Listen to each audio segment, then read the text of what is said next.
Hey guys, so I wanted to go over some quick, easy tips of things you can look at when you're trying to buy a used bike. I get asked quite frequently if I'll go with somebody um, to look at a bike that they're interested in buying that they found on Facebook Marketplace or Craigslist or wherever they may have found it. And unfortunately, I don't have time to go with everybody to go see whatever bike it is they're looking for. So when I go to buy a used bike, there's a few things that I check when I'm buying the bike or planning to buy the bike that I go through with every bike that I buy. And I've learned to look for these things because I've made several mistakes in the past buying bikes that I wish I had looked at these things. So I'll just go over quickly what things it is that I look at when I'm trying to purchase a pre-owned bike. And starting with the front of the bike, I always start with the front wheel. So I grab the front wheel and I shake it side to side to see if there's any play in the wheel bearings. If there's play in the wheel bearings, that's money that you're going to have to spend.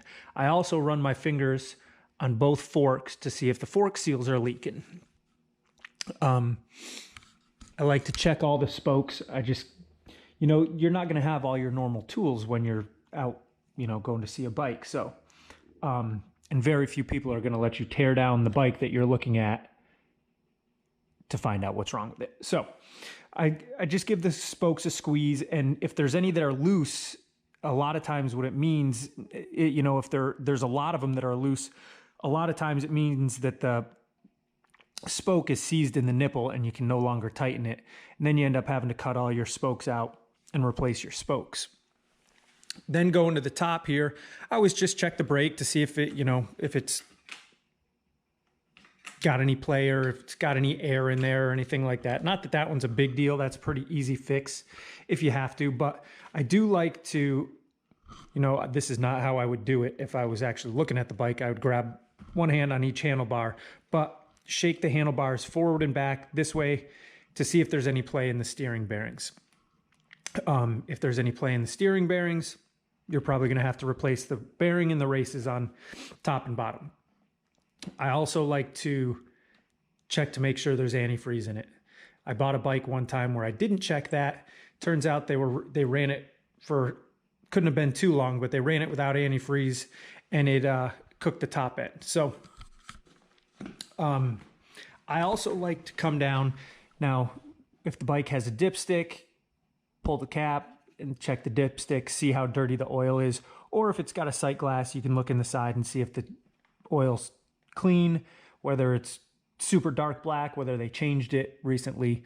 And I also like to take the bike off the stand, and then when it's off the stand, push down on the rear seat to make sure that the shock is not blown out. Another mistake that I made one time also, I just didn't check the suspension when I was looking at the bike.